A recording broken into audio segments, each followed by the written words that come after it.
नमस्कार बंधुरा आमी मौमिता होम कुकिंग चैनेले आपनादेर सबाइके जानाई स्वागत। आज के आमी सम्पूर्ण एक निरामिष सोयाबिनेर रेसिपि आपनादेर सामने निये चले एसेछि। रेसिपिटी भालो लागले अवश्यई आमार चैनेलटिके लाइक शेयर कमेंट करबेन एबं चैनेलटिके सबस्क्राइब करते भूलबेन ना, स्किप करबेन ना बंधुरा, भिडियोटी सम्पूर्ण देखबेन। देखुन आमी ग्यासटा जालिये निलाम। एबार आमी ग्यासे एकटा बाटी बसिए नेब। देखुन एते एबार आमी जल दिए देब। जलटा खानिकक्षण गरम होते दिएछिलाम। दिए दिচ্ছি सोयाबिन। सोयाबिनটা একটু ফুটে গেছে ভালো মতো। এবারটা নামিয়ে নেব। দিচ্ছি এখন দেখুন হাফ কাপ বেসন, দিয়ে দেব পরিমাণ মতো লবণ, অল্প সামান্য হলুদ, আর এখানে দিয়ে দেব একটু খাবার সোডা। ভালো করে এটা আমি মিক্স করে নেব। এবার আমি অল্প অল্প করে জল দিয়ে ব্যাটারটা তৈরি করব। আপনারা তো অনেকভাবেই সোয়াবিন রান্না করে খেয়েছেন, একবার এভাবে করে দেখবেন, আশা করছি ভালো লাগবে। কড়াই গরম হয়ে গেছে, দিয়ে দিলাম সাদা তেল। এবার আমি সোয়াবিনটা জল ঝরিয়ে রেখেছিলাম সেগুলো এবার আমি বেসনে দিয়ে দেব। দিয়ে দিচ্ছি বেসনে।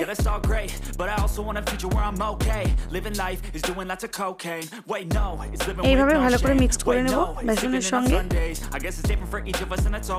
তেল গরম হয়ে গেছে বন্ধুরা, একটা একটা করে সোয়াবিনগুলো আমি ছেড়ে দিচ্ছি। I think it's different for everyone. Some of us need work, others need fun. Some of us need purpose to overcome. But try to do what you love when it's said and done. Cause there's so many differences. আপনারা অবশ্যই বাড়িতে এইভাবে try করবেন বন্ধুরা, আশা করছি ভালো লাগবে। এবার আমি উল্টে নেব। একদিকটা হয়ে গেছে ভাজা।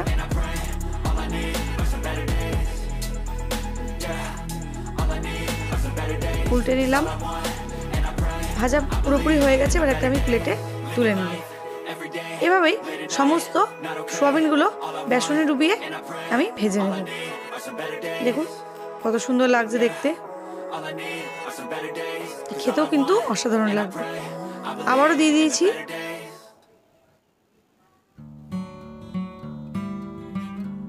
কড়াই, দিয়ে দিলাম সর্ষের তেল, ফোড়নে দিলাম দুটো শুকনো লঙ্কা, একটা তেজপাতা আর 1 চামচ গোটা জিরে।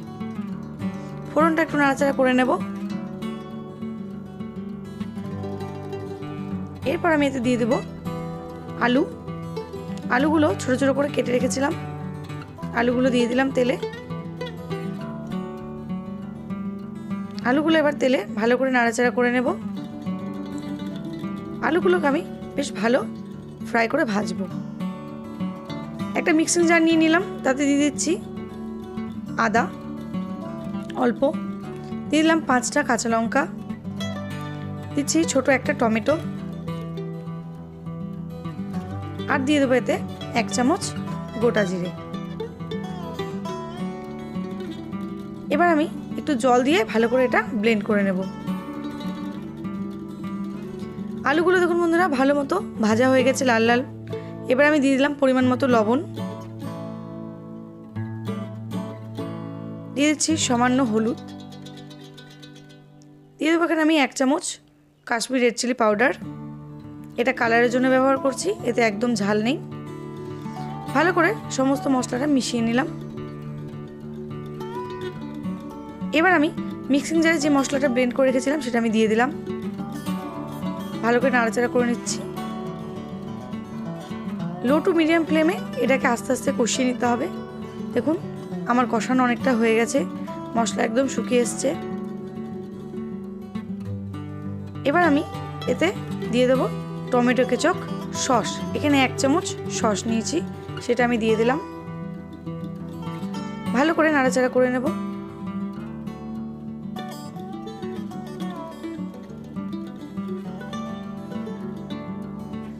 এবার দিয়ে দেবো এতে আমি জল দেব। দেখুন এখানে শুকিয়ে গেছে খুব সুন্দর। এবার এতে আমি জল দিয়ে দেব।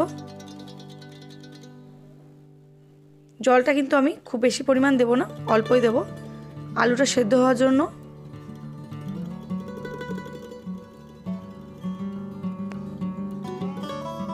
এবার আমি এটা কিছুক্ষণের জন্য কিন্তু ঢেকে দেবো। 5 মিনিট পর আমি ঢাকনা খুলে নিয়েছি, আবারও নাড়াচাড়া করে নিলাম। আলু কিন্তু অনেকটা সেদ্ধ হয়ে গেছে। এবার আমি ভেজে রাখা সোয়াবিনগুলো দিয়ে দেবো। সোয়াবিনগুলো দিয়ে দিয়েছি।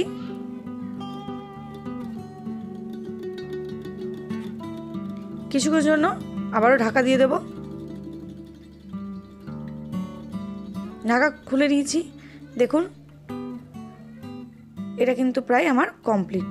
সুন্দর লাগছে দেখতে, গ্রেভিটাও খুব ভালো হয়েছে। এর ওপর থেকে দিয়ে দিলাম আমি 2 চামচ ঘি, আর দিয়ে দেবো 1 চামচ গরম মশলা গুঁড়ো। ভালো করে নাড়াচাড়া করে নেব।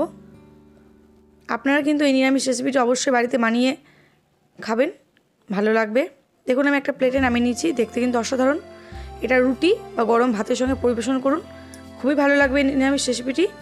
আমার পাশে থাকবেন বন্ধুরা, এবং ভিডিওটি পাশে যে বেল আইকনটি রয়েছে অবশ্যই প্রেস করবেন, যাতে করে নতুন নতুন ভিডিওর আপডেটগুলো আপনাদের ফোনে সর্বপ্রথম পৌঁছে যায়। আবারও নিত্য নতুন ভিডিওর সঙ্গে আপনাদের সঙ্গে দেখা হবে বন্ধুরা। ভালো থাকবেন, সুস্থ থাকবেন। নমস্কার।